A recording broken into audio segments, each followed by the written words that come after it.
रोग मुक्त तोराणी मन स्टेमिना बढ़ाए रोग मुक्त करे तमें चाइनीज फूड खाओ अल्प दिन कैंसर हो जाऊँ अल्प दिन हार्ट अटैक हो जाऊँ नानादी रोग हो जाऊँ तीन प्रकार पखाल एठी करथौ आमे लेंबू पानी पखाल दही पखाल तोराणी पखाल शाग भजा कखार फूल भजा छतु भजा भेंडी भजा जनी भजा बैगण भर्ता आलू भर्ता चूना माछ चुंगड़ी माछ बड़ माछ ये सब खाद्य करिथाओ आनंद रे बड़ी चूरा आंब बटा हाँ श्रीकांत जेना आसते जयदेव जेना आसते प्रकाश जेना आसते आमर किशोर जेना आसते संतोष महांती आसते शिवानंद राय आसते छात्र कांग्रेस युव कांग्रेस महिला कांग्रेस सरपंच चेयरमैन कॉर्पोरेटर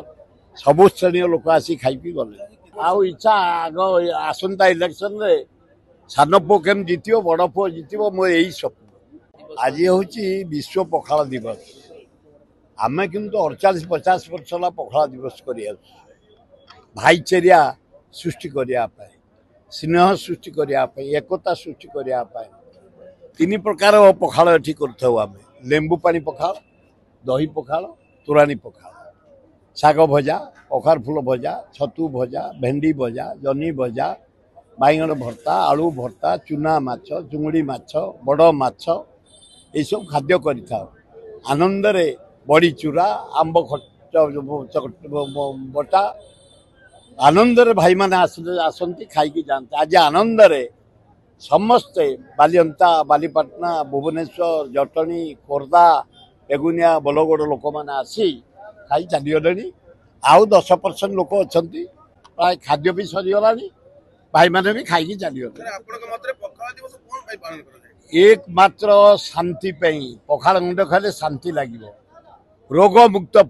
तोराणी मन स्टेमिना बढ़ाए रोग मुक्त करे तमें चाइनीज फूड खाओ अल्प दिन कैंसर हो जाऊँ अल्प दिन हार्ट अटैक हो जाऊँ नानादी रोग हो जाऊँ 81 वर्ष मेडिसिन एपर्यंत यूज करनी